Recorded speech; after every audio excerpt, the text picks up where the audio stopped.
मृत व्यक्तींचे फोटो घरात ठेवायचे की नाही, या व्हिडिओवर तुम्ही दिलेल्या प्रतिक्रिया आणि त्या प्रतिक्रियांमध्ये जे उपस्थित झालेले प्रश्न होते त्या प्रश्नांची उत्तरं खरं तर आज मी घेऊन आली. काय असतं की आपल्याकडे जो व्हिडिओ मी बनवलाय त्या व्हिडिओच्या खाली इतक्या प्रतिक्रिया आपण दिल्यात, त्यातून काही जणांचे प्रश्न होते, काही जणांचं असं म्हणणं होतं की हे याला काही शास्त्राधार नाहीये किंवा याला कुठल्याही प्रकारच्या गोष्टीला तुम्ही असं कसं म्हणू शकता की मृत व्यक्तींचे, मग त्याच्यामध्ये कोणी असेल जे फोटो आपण घरात ठेवू नये. तर मी आज तुमच्या प्रत्येक प्रश्नाचं उत्तर देणार आहे आणि त्याला काय काय संदर्भ मी अभ्यासले आहेत ते मी तुमच्यासमोर मांडणार आहे. त्याच्यामुळे हा व्हिडिओ शेवटपर्यंत नक्की बघा, याचं कारण की तुम्हाला या व्हिडिओच्या मार्फत कदाचित तुमच्याही मनात असलेल्या एखाद्या प्रश्नाचं उत्तर मिळू शकतं. आणि हे का तर काय आहे की जर प्रश्न विचारला आणि त्याला जर उत्तर दिलं तर तुमचं समाधान झालं तर कदाचित आपल्या शास्त्रावर पुन्हा प्रश्न उपस्थित करायचं की नाही याचा विचार तुम्ही नक्कीच एकदा कराल असं मला वाटतं. आणि हो, सुदैव नाही पण नक्कीच दुर्दैव की आपणच आपल्या शास्त्रावर प्रश्न उपस्थित करतो. जेव्हा मला माझ्या गुरूंनी सांगितलं तर ते मी ऐकलं की बाबा मृत व्यक्तींचे फोटो घरात ठेवायचे नसतात. आणि मला असं वाटतं की गुरु आज्ञा ही सर्वाज्ञा असते. म्हणजे देवतेच्या अगोदर पण आपण गुरूंची आज्ञा घेतो आणि मग देवतेला नमस्कार करतो असं म्हणतात. तर त्याप्रमाणे त्यांनी मला सांगितलं तेच मी इतरांना सांगितलं आणि तुम्हालाही सांगितलं. परंतु याच्यात असं झालंय की काही लोकांना जे प्रश्न पडले तर मला असं प्रकर्षाने वाटलं की मी प्रश्नाचं उत्तर तुमच्या द्यावंच द्यावं. त्याच्यामुळे हा व्हिडिओ नक्की बघा, तुमच्या प्रत्येक प्रश्नाचं उत्तर मी देणार आहे.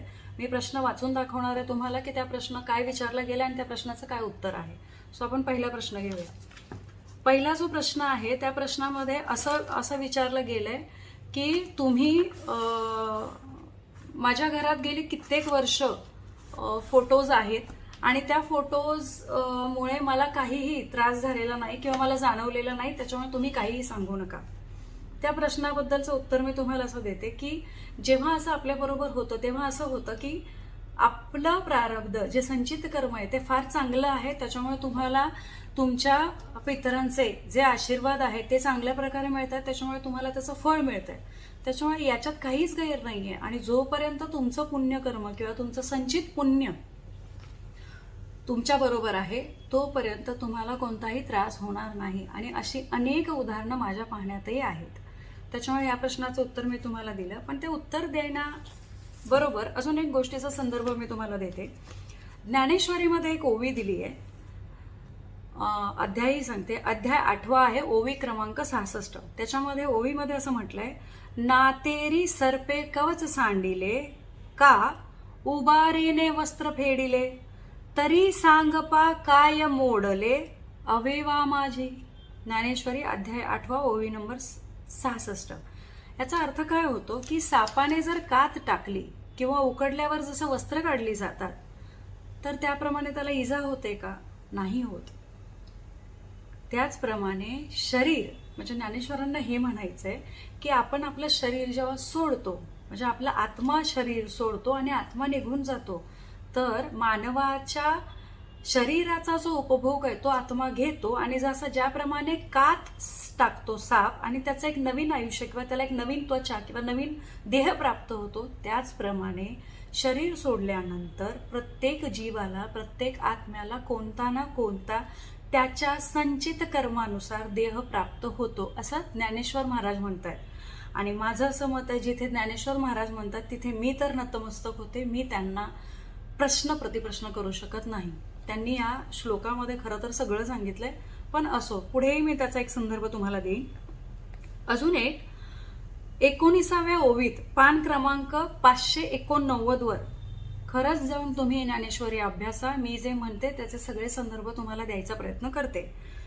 कोणाचे हे घर, हा कोणाचा देह, आत्माराम त्याचा तोची जाणे, मी तू हा विचार विवेके शोधावा, गोविंद माधव याची देही, ध्याता ध्यान त्रिपुटी वेगळा, सहस्त्रदयी उगवला. ह्याचा अर्थ असा म्हणतायत ज्ञानेश्वर महाराज की आपण जे काही आहोत ते आपल्याकडनं स्वामी करून घेतायत आणि त्या देहाच्या रूपाने जे आपण कर्म करतो, आपल्या कर्माचा हिशोब जो काही या जन्माचा आहे तो संपूर्ण झाला की आपण देह सोडतो आणि आत्मा निघून जातो. त्याप्रमाणे जेव्हा आपण फोटोरूपी आपल्या पूर्वजांना जगतो तेव्हा काय होतं की त्या फोटोमध्ये जी असणारी ऊर्जा आहे, आई वडील गेल्यावर फोटोंना जेव्हा आपण बघतो तेव्हा आपल्याला दुःख होतं की समाधान वाटतं ते गेलेल्याचं? अर्थात दुःख होतं. आणि तो फोटो बघून दुःख होऊ नये म्हणून ते फोटो भिंतीवर ठेवू नये. मी अजिबात हे म्हणत नाहीये की फोटो भिंतीवर घरातच ठेवायचे नाही, अजिबात नाही.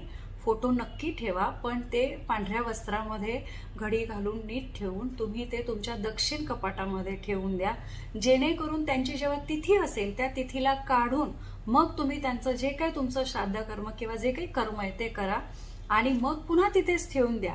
माझा म्हणण्याचा उद्देश हा आहे. तरी सुद्धा मी पुन्हा एकदा दुसरा प्रश्न घेते आणि त्याचं उत्तर तुम्हाला देते.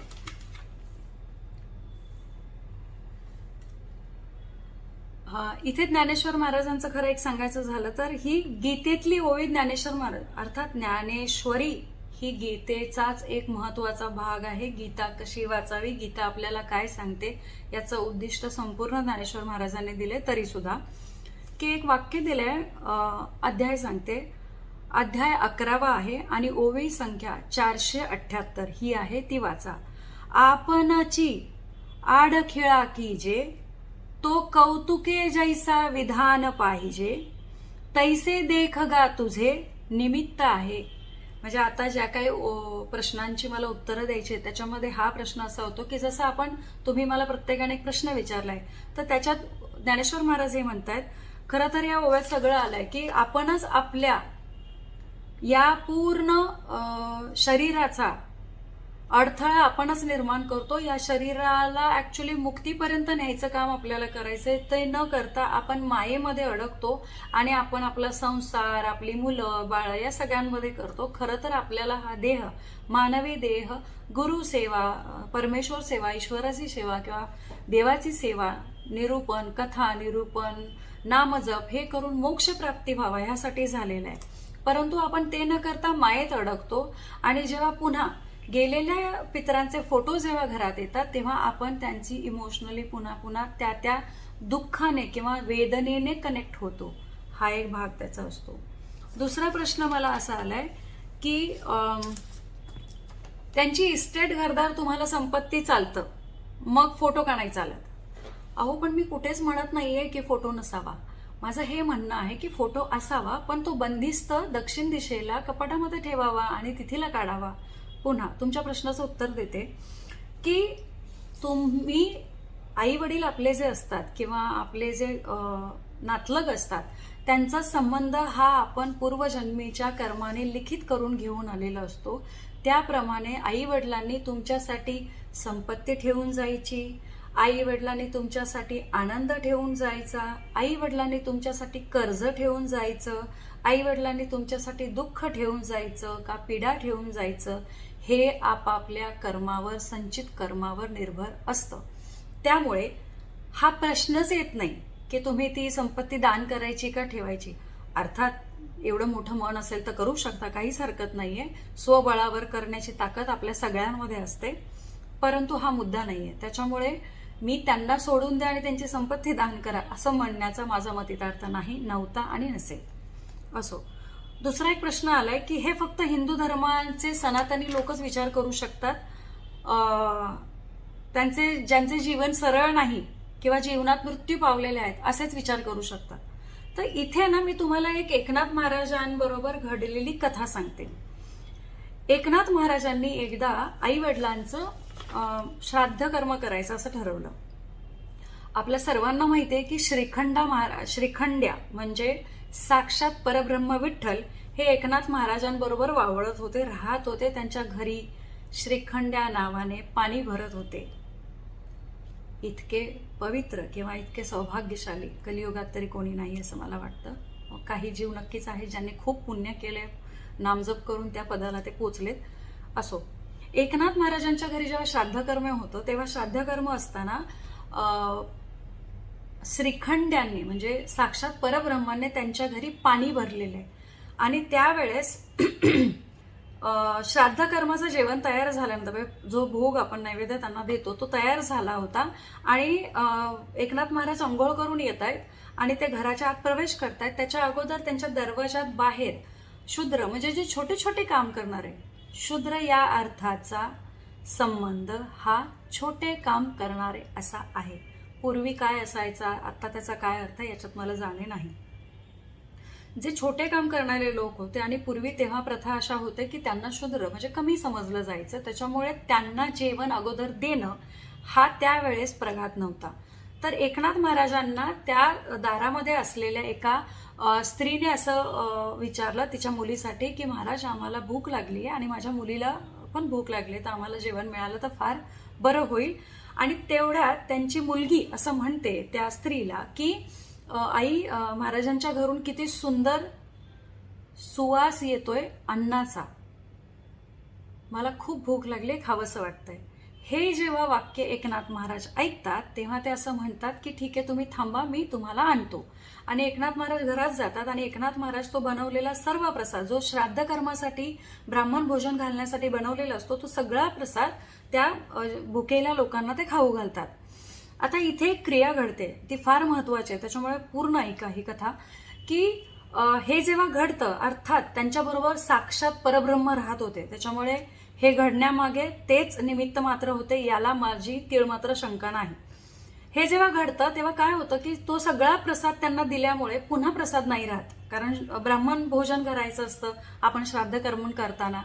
तेव्हा एकनाथ महाराज त्यांच्या पत्नींना सांगतात की तुम्ही पुन्हा बनवा. पुन्हा सगळं ते सोवळ्याने बनवलं जातं तेव्हाच्या प्रथेनुसार रूढीनुसार आणि जेवायला पुन्हा ब्राह्मणांना बोलवलं जातं. आता इथे एक घटना घडते की जे ब्राह्मणांना आमंत्रित असतात श्राद्ध कर्माचं जेवण जेवायला, ते ब्राह्मण असा आक्षेप घेतात एकनाथ महाराजांवर की नाही तुम्ही ब्राह्मणां अगोदर शूद्रांना जेवू घातलात, म्हणजे छोट्या काम करणाऱ्या लोकांना जेवू घातलात, तर तुम्ही असं कसं करू शकता, शूद्रांना तुम्ही जेवू घातलं त्याच्यामुळे आम्ही ब्राह्मण तुमच्या इथे जेवणार नाही, आणि असं जेवलो ना तर तुमचे जे पूर्वज आहेत ते येऊन ते श्राद्ध कर्माचं जे पान आहे ते जेवणार नाहीत असं ब्राह्मण म्हणतात. यावेळेस एकनाथ महाराज त्यांना विनंती करतात की माऊली आपल्या शास्त्रात असं लिहिलंय की एखाद्या जेवणाचा सुवास जरी एखाद्या व्यक्तीने घेतला तरी तो त्या व्यक्तीचा भोग होतो, त्याच्यामुळे तो प्रसाद राहत नाही, त्याच्यामुळे तो सुवास त्यांनी ऑलरेडी ग्रहण केला होता, म्हणून मी हे जेवण त्यांना दिलं तर त्यांचं किमान पोटही भरलं आणि आत्माही तृप्त झाला आणि मला ते वावगं वाटत नाही. पण ते ब्राह्मण ऐकायला तयार नसतात त्यावेळेसच्या रूढीप्रमाणे.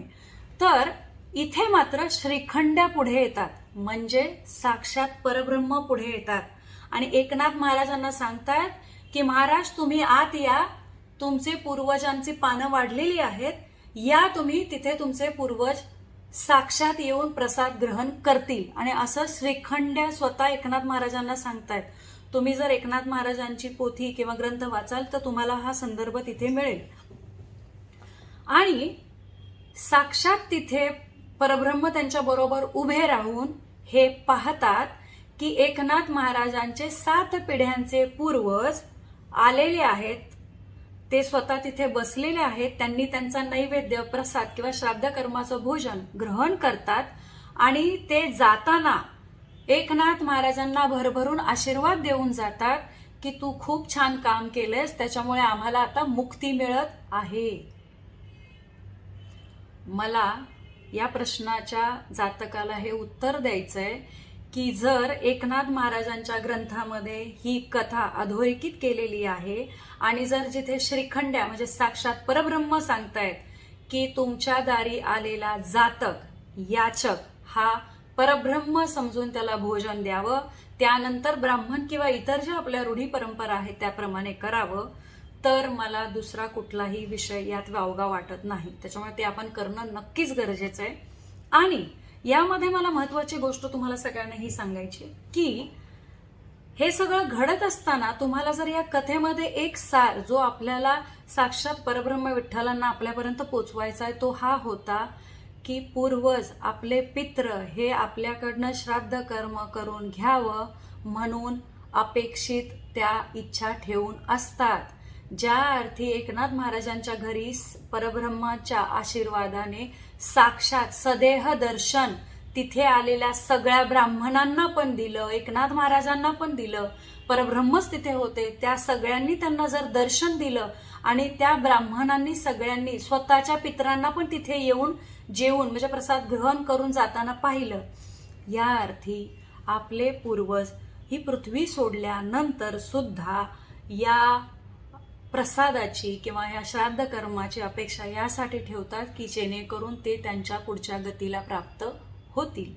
आणि मी किंवा माझ्यासारखे अनेक असे जण आहेत ज्यांना एकनाथ महाराजांबरोबर जर साक्षात परब्रह्मांनी ही कथा आपल्याला दिली आहे तर तिथे दुसऱ्या कुठल्याही गोष्टीचा विचार करायची गरज आपल्याला नाही, असं मला फार प्रकर्षाने वाटतं. दुसरं, याच्यात अजून एक महत्वाची बाब, मला सांगा, जेव्हा एकनाथ महाराजांनी श्राद्ध कर्म केलं, तिथे येऊन साक्षात सगळे जेवून गेले, त्यावेळेस एकनाथ महाराजांकडे त्यांच्या आई वडिलांचे फोटो होते का हो? नव्हते. याचा अर्थ फोटो नसतील तरी श्राद्ध कर्म आणि त्याचे सगळे सोपस्कार आपल्या शास्त्राने जे दिलेत ते त्यांच्यापर्यंत पोचतात. सुदैवाने स्वामींच्या कृपेने आपण अशा जगात वावरतोय की फोटो, जसं मी तुमच्याशी आज बोलते, तुम्ही मला समजू शकताय, ऐकून घेऊ शकताय, आपल्याला आता फार प्रगत झालोय. पण हे प्रगत जरी झालेलं असेल तरी तुम्ही तुमच्या आई वडिलांना बघताना, गेलेले असल्यावर बघताना तुमच्या मनामध्ये कुठे ना कुठे ती दुःखद भावना येते. तुमच्या घरात सुख झालं असेल आणि ते जर बघायला नसतील तर तुमच्या तोंडून सहज हे वाक्य निघू शकतं की आई तू असतीस, किंवा बाबा तुम्ही असतात, किंवा गेलेल्या पितरांना तुम्ही म्हणू शकता की तुम्ही असतात तर आज तुम्हाला आनंद झाला असता. म्हणजे काय होतं की पुन्हा तुमच्या भावना तुम्ही त्या फोटोप्रती अटॅच करता आणि ती भावना तिथे ती तग धरून राहते. आपण बोललेला प्रत्येक शब्द हा व्हायब्रेशन्स क्रिएट करतो आणि ती कुठे ना कुठे ऊर्जा परावर्तित करत असतो. हे सर्व मान्य आहे, विज्ञानानेही मान्य केलेलं आहे. त्याप्रमाणे ती ऊर्जा तिथे स्टोअर करून राहू नये म्हणून फोटो ठेवू नयेत. असो, पुन्हा एकदा दुसरा प्रश्न घेते. आल्या गेल्या आपल्या पूर्वज म्हणजे पुढच्या पिढीला कसे समजणार? याच्यात अजून एक त्यांनी विचारलंय की शिवाजी महाराज किंवा संत लोकांचे फोटो आपण आपल्याकडे कसे ठेवतो? ते जर नसते तर आपल्याला समजले असते का? आत्मा फोटोमध्ये कसा राहणार हा प्रश्न आहे. आता त्याचं उत्तर तुम्हाला देते. एक लक्षात घ्या, मला सांगा, आपल्या देवघरामध्ये, माझ्या घरात घडलेली घटना सांगते की देवघरामध्ये फोटो गणपती बाप्पांचा आणि गणपती बाप्पांची मूर्ती सुद्धा, ज्या वेळेस गणपती बाप्पांचा फोटो देवघरातून काढला गेला त्यावेळेस आमचं देवघर मोकळं मोकळं असल्याची फिलिंग माझ्या घरात आई बाबांना म्हणजे माझ्या सासू सासऱ्यांना आली होती. त्याच्यामुळे तो फोटो असल्याने एक व्हिज्युअल इफेक्ट जो आपल्याला मिळतो तो फार मोठा असतो. मूर्तीनेही मिळतोच अर्थात, पण फोटोमध्ये आपल्याला अगदी रंगीबिरंगी चित्र, बाप्पाची छान मूर्तीचा एक फोटो, तो बघून आपल्याला आत्मिक समाधान होतं आणि आपण बाप्पाशी लगेच कनेक्ट होतो. आणि हा अनुभव आपल्यापैकी प्रत्येकाने घेतलेला असेलच. त्याच्यामुळे देवघरात जेव्हा फोटोज असतात तेव्हा मूर्ती किंवा फोटो हे एकत्र ठेवू नये.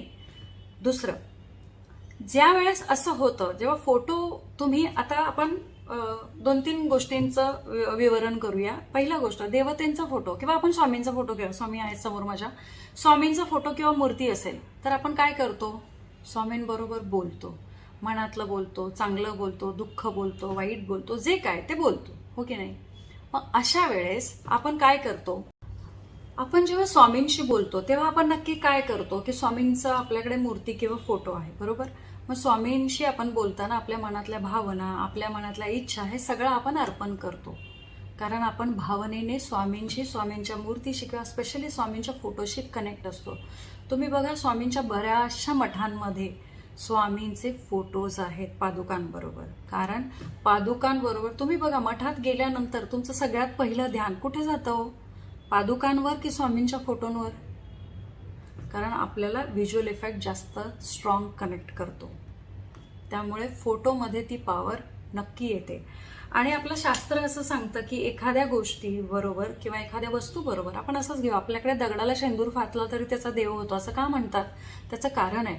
कारण जेव्हा आपण एखाद्या दगडाला शेंदूर लावलेला असतो त्या दगडाला पुन्हा पुन्हा 100 हजारो लोकांनी जर एकत्रित नमस्कार करून विश मागत गेला तर काही दिवसानंतर त्या दगडामध्ये ती ताकद, ती ऊर्जा प्रदान होते की तो तुम्हाला तिथपर्यंत नेऊन ते तुमच्या इच्छा पूर्ण करू शकतो. याला सायंटिफिक भाषेत बोलायचं झालं तर जेव्हा हजारोंच्या संख्येने एकत्र मॅनिफेस्टेशन होतं तर त्या ऊर्जेची ती कमाल असते ज्याला आपण देव म्हणतो. कुठल्याही रूपात ते आपल्यासमोर येऊ शकतात. असो, मुद्दा हा आहे की फोटो.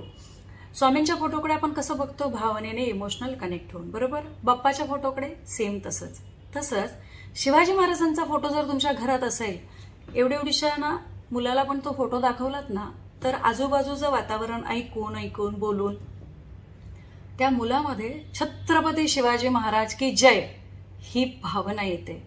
त्याच्यामुळे छत्रपती शिवाजी महाराजांचा फोटो हा आपल्या इमॅजिनेशनने क्रिएट झालेला आहे आणि लंडनच्या एका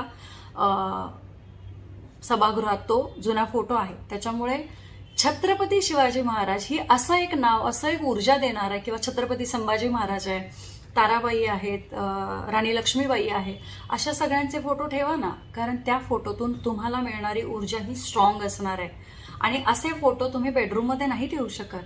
असे फोटो तुम्हाला हॉलमध्ये ठेवायचे, जेणेकरून त्या हॉलमध्ये जे पितृस्थान असतं पितरांचं, तिथे बसल्यावर तुम्हाला येणारी ऊर्जा ती चांगली मिळावी.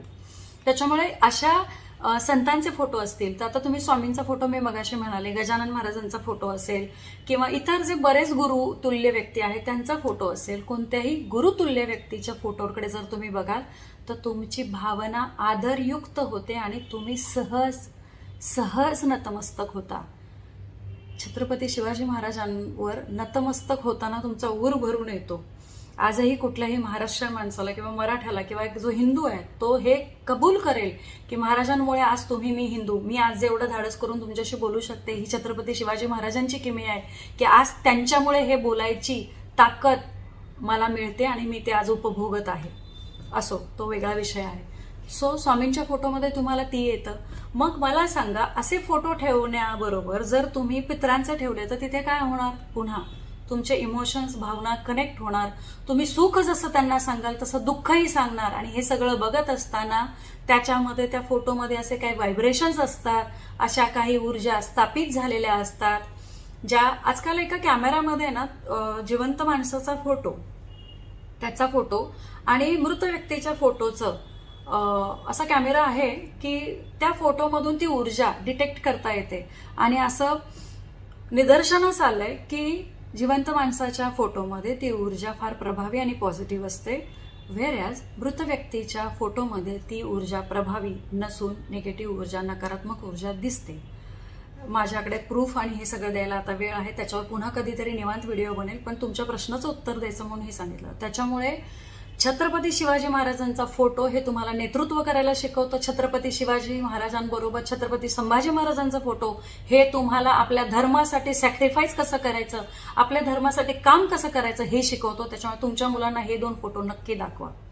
असो, पुढचा प्रश्न घेते की एका ताईंनी असं लिहिलंय की सासऱ्यांचा फोटो काढला म्हणून खूप भांडणं झाले, काय करू सांगा ताई. तर मी तुम्हाला एकच सांगेन ताई की जर असं होत असेल तर त्यांना एक्सप्लेन करायला जाऊ नका. तुमच्यापर्यंत हा व्हिडिओ जर कधी पोहोचला तर हा व्हिडिओ त्यांनाही नक्की दाखवा, किमान ऐकायला सांगा. बाकी बदलणं न बदलणं हे पितृदोषाच्या लक्षणावर असतं, त्याच्यामुळे मी त्यात जात नाही. पण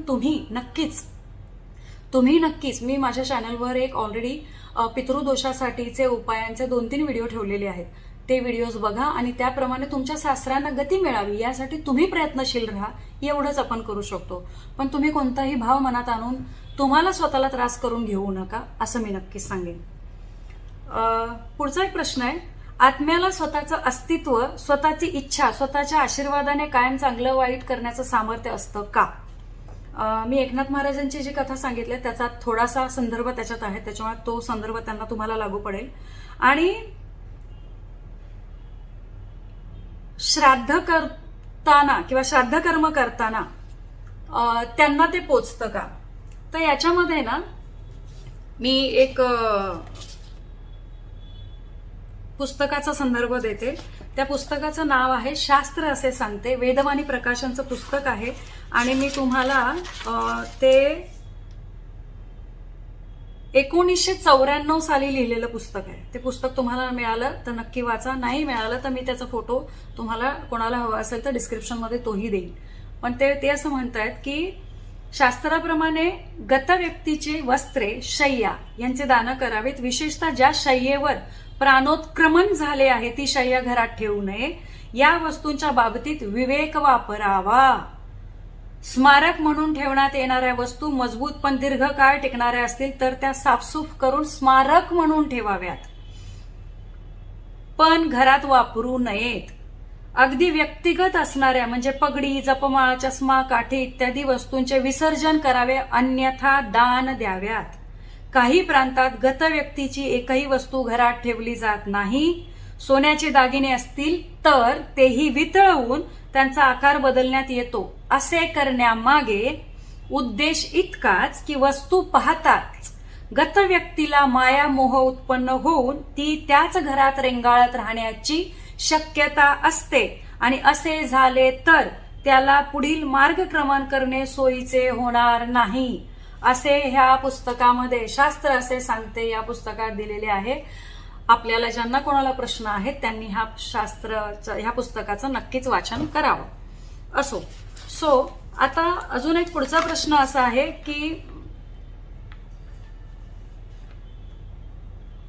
त्यांची वास्तू किंवा जी काय घेतलेली असेल ती दान केली तर चालते का? मी मगाशी जसं उच्चारण केलं तसंच की तुम्हाला शक्य आहे, तुम्ही तुमच्या स्वकर्तृत्वावर, स्वबळावर, स्वतःच्या कष्टावर जर तुम्ही तुमची संपत्ती उभारू शकत असाल तर नक्कीच दान करा. कारण आपल्या शास्त्रामध्ये म्हटलंय दानेन वर्धते लक्ष्मी. त्याच्यामुळे तुम्ही ती दान केली तर तुम्हाला निश्चित यश मिळणार आहे. अजून एकाने प्रश्न केलाय की गांधीजींचा फोटो असलेल्यांना काही भावना असतात का? नोटा तर प्रत्येकाला चालतात. अर्थात मला एक सांगा, नोटा जेव्हा आपल्याकडे येतात तेव्हा आपली भावना काय असते? चांगली असते की वाईट असते? अरे अरे अरे माझ्याकडे कशाला आली असं असतं का? दुःख होतं का तुम्हाला? नाही होत ना. तुमच्याकडे नोटा आल्यावर तुम्हाला आनंद होतो, कारण ते लक्ष्मीचं आगमन असतं. कलियुगात नोटा लक्ष्मीच म्हटलं जातं. सगळी तेव्हाही होतं पण तेव्हा नोटा नव्हत्या. त्यामुळे तुमच्याकडे जेव्हा लक्ष्मी येते तेव्हा ती आनंद घेऊन येते. आता त्याच्या मागचा हा भाग निराळा की ती लक्ष्मी कशा रूपाने आली आहे, ती कुठल्या कर्माने आली आहे वगैरे वगैरे, तो वेगळा विषय आहे. परंतु तुमच्याकडे येताना ती आनंद घेऊन येते. त्याच्यामुळे त्या नोटांवर गांधीजींना तुम्ही बघतही नाही, हा अनुभव आहे. तुम्ही नोटांकडे बघता, त्याच्यामुळे त्याच्यावर गांधीजींचा काही संदर्भ नाही. हा पॉलिटिकल एक विषय आहे, त्याच्यात बरंच काही काही होईल, त्याच्यामुळे आपण ते बोलूया नको. पण तुमच्याकडे जेव्हा नोटा येतात तेव्हा लक्ष्मीचं आगमन होतं, या भावनेने घ्या, इतर भावनेने नको. इतकंच माझं सांगणं असेल. अजून एक प्रश्न असा आहे की ज्यांच्या दुकानात, मी असे अनेक दुकानं पाहिलेली आहेत ज्यांच्या दुकानात पूर्वजांचे फोटो आहेत, सदर कुटुंब अत्यंत सुखी आहेत आणि अशी कितीतरी लोक सुद्धा मी बघितलेली आहेत.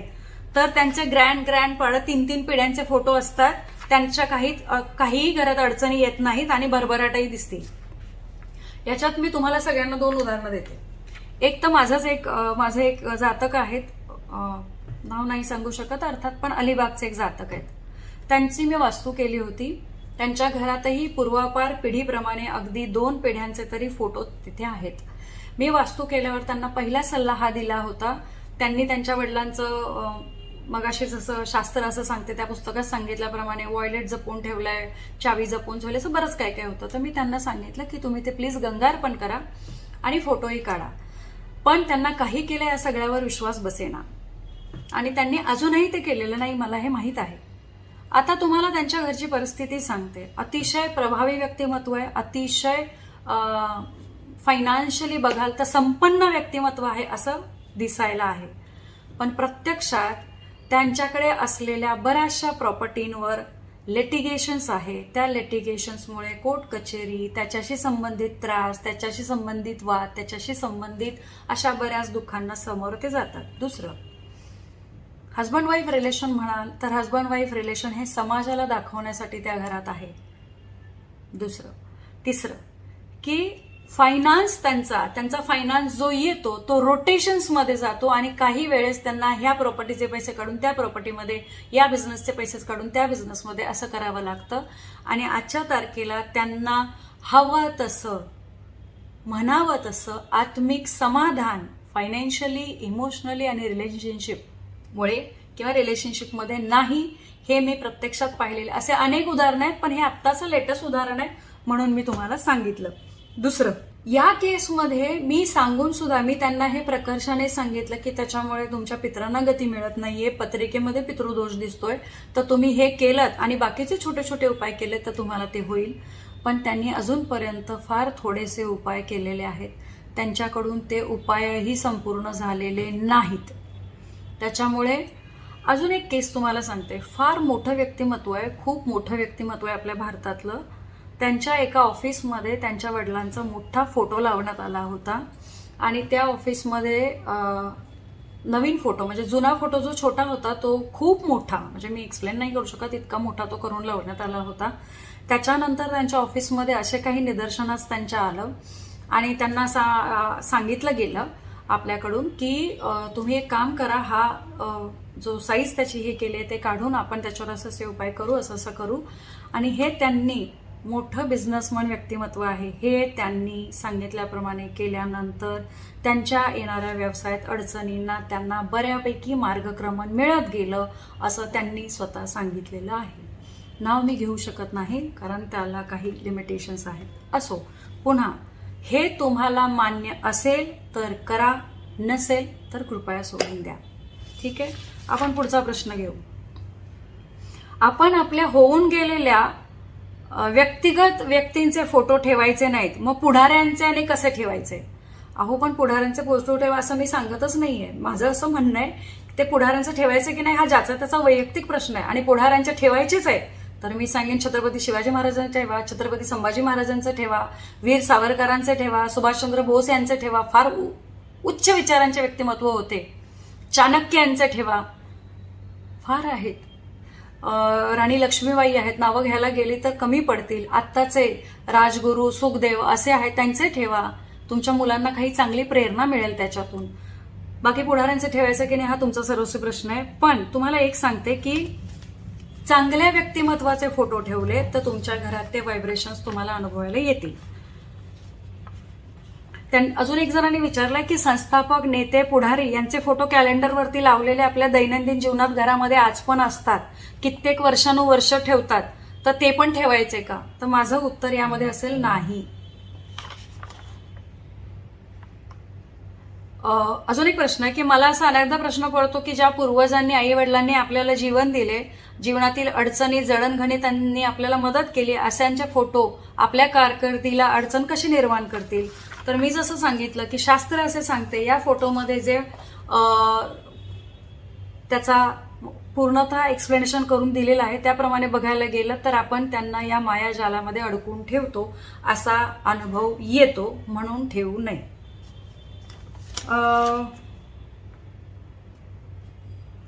त्याचबरोबर अजून एक प्रश्न असा आहे की हे सगळं फेक असतं, असं काही नसतं. तुम्हीच सांगता पितरांची पूजा करा आणि फोटो लावू नये. अहो, पण माझा म्हणण्याचा अर्थ असा आहे की तुम्ही चांगले फोटो लावा. पितरांचे फोटो हे तुम्ही दक्षिणेच्या दिशेला ठेवा आणि त्यांची पूजा ज्या त्यांच्या तिथीला तुम्ही तिथी करता त्या तिथीला ठेवा आणि त्याप्रमाणे करा, हे माझं सांगणं आहे. आणि आपल्याकडनं मायाजाळामध्ये आपण अडकू नये म्हणून एक श्लोक आहे, तो मी तुम्हाला सांगते. बरं, हा श्लोक कुठला हेही तुम्हाला सांगते. धर्मशास्त्रीय निर्णय असं एक पुस्तक आहे, लेखक धुंडीराज दाते पाठक यांचं हे पुस्तक आहे. त्या पुस्तकामधून पान क्रमांक 88 वरून घेतलेला हा श्लोक मी वाचून दाखवते. अहरहरम मनुष्या अशन्मिच्छते अर्धमासे देवा इज्जते मासी पितृभ्या क्रियते संवत्सरे पर्यावर्तते.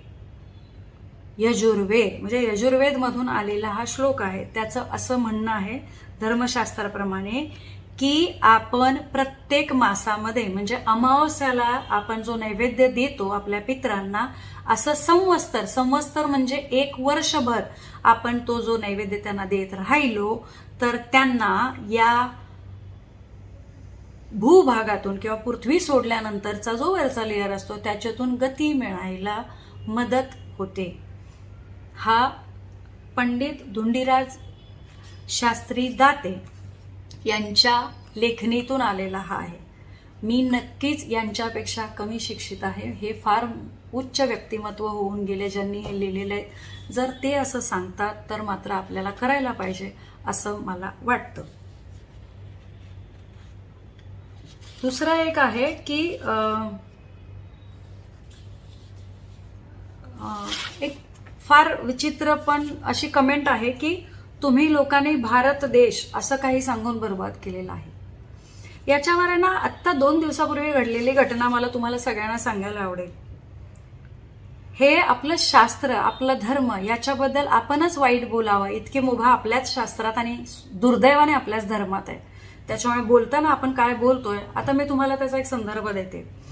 आज 2 दिवसापूर्वीची घटना आहे.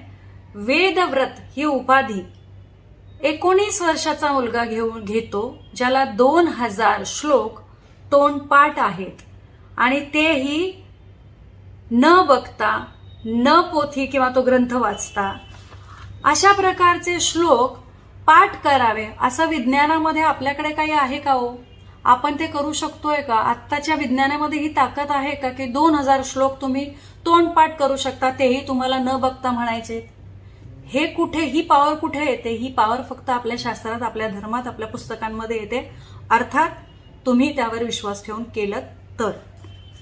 त्यामुळे मानणं न मानणं हा ज्याचा त्याचा सर्वस्वी प्रश्न आहे, पण ह्या प्रश्नाचं हे उत्तर नक्कीच आहे की आपल्या शास्त्रामध्ये एवढी पॉवर आहे, आपल्या स्तोत्रांमध्ये, आपल्या मंत्रांमध्ये इतकी पॉवर आहे की तुम्ही उच्च कोटीचे ज्ञान या शास्त्रातून सनातन संस्कृतीचं, हिंदू धर्माचं आपल्याला प्राप्त होऊ शकतं, अर्थात तुम्ही तेवढे कर्म चांगले केलेत तर.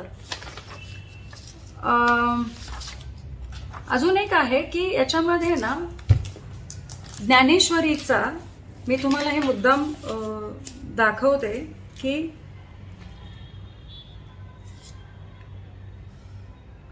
177 पान क्रमांक ज्ञानेश्वरीचं, आणि त्याच्यामध्ये 6वा श्लोक असा म्हणतो की यम यम वापी स्मरण भावम त्यज्यत्यन्ते कलेवरम तम मेवाती कौंतेय सदा सद्भाव भावित. ह्याचा अर्थ असा होतो, त्यांना असं म्हणायचंय ज्ञानेश्वर माऊलींना की तेवी जीतेनी अवसरे जे आवडोनी जीवे उरे तेची मरणाची ये मरे फार हो लागे आणि मरणी जया जे आठवे तो तेची गते ती पावे. या अर्थामध्ये ज्ञानेश्वर माऊलींना हे म्हणायचंय की ज्या वेळेस कलेवर म्हणजे मृत्यूशयेच्या ह्याच्यावर जेव्हा एखादा व्यक्तिमत्व असतो, तो जे जे भाव, जे जे विचार मनात आणतो, तो त्या त्या भावाचीच गती त्याला मिळते. जर जाताना एखाद्या व्यक्तिमत्वाला हे विचार असतील की माझं कसं होणार, माझ्या मुलांचं कसं होणार, माझ्या मुलीचं लग्न नाही झालंय किंवा जे काही त्यांचे विचार असतील, तर ते व्यक्तिमत्व तिथेच अडकून राहतं. पण जर एखादा जातक जाताना कृष्णाची आहे म्हणजे श्रीकृष्णाला आठवत असतील, स्वामींना आठवत असतील, कुठल्या देवाला, गुरूंना आठवत असतील, तर त्यांना पुढची गती मिळायला मदत होते. याचा अर्थ मला सांगायचा आहे, या कलियुगात किती जण असे असतील जे मृत्यूशयेवर असताना फक्त आणि फक्त भगवंताचं किंवा देवांचं नाव घेतात किंवा स्वामींचं नाव घेतात?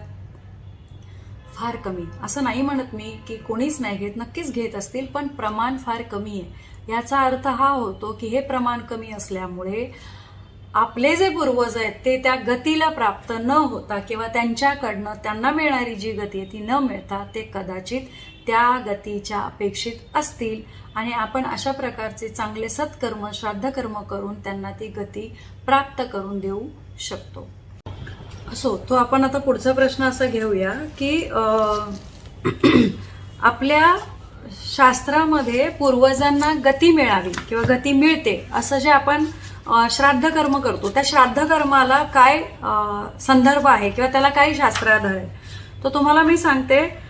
लेखक पुन्हा पंडित धुंडीराज शास्त्री दाते यांचा भाग पहिला हा जो धर्मशास्त्रीय निर्णय हा जो ग्रंथ आहे, त्या ग्रंथाच्या 88 पान क्रमांकावर तुम्ही जाऊन वाचाल तर दर्श पितरास अन्न, फार मोठा आहे हा विषय, त्याच्यामुळे मला इथे वाचता नाही येणार, तर तुम्ही नक्की वाचा. पण त्याच्यात त्यांनी म्हटलं काय आहे ते सांगते की हे जे आपण पिंडदान करतो ते दरच्या अमावस्याला, म्हणजे प्रत्येक अमावस्याला जर आपण ते श्राद्ध कर्म केलं, म्हणजे दही भाताचा जो नैवेद्य आपण त्यांना देतो तो जर दिला, तर ते दिल्याने त्यांना गती मिळायला प्राप्त होते. आणि असं 1 संवत्सर, मगाशी मी म्हटल्याप्रमाणे 1 संवत्सर म्हणजे 1 वर्ष दिलं तर त्या श्राद्ध कर्माचा परिणाम असं होतो की त्यांची तृप्ती होते.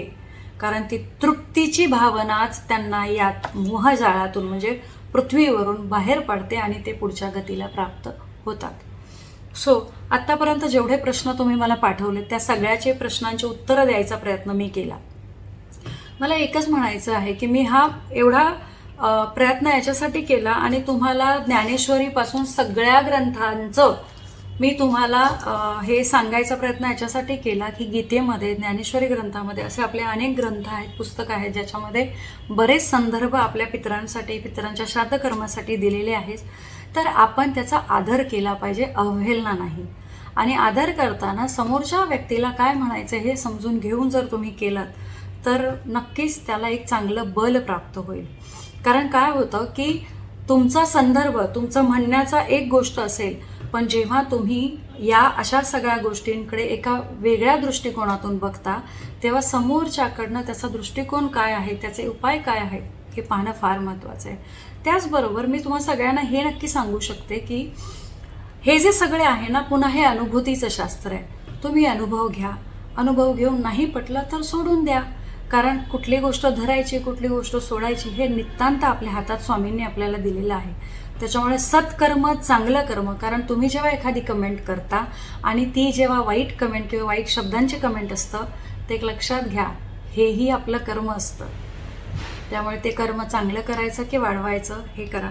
तुम्ही मला या माझ्या पूर्ण व्हिडिओमध्ये जर तुम्हाला काहीही वाटलं तर तुम्ही मला नक्कीच कमेंटमध्ये तुमचं मत कळवा, तुमच्या डोक्यात आलेले विचारही कळवा की तुमचं याबद्दल काय मत आहे तेही सांगा. त्याही प्रश्नांवर मी उत्तर द्यायचा प्रयत्न नक्की करेन जर तुमचं समाधान झालं नसेल. आणि याचबरोबर जर समाधान झालं असेल तर तुमच्या पितरांना सद्गती मिळवण्यासाठी प्रयत्न नक्की करा.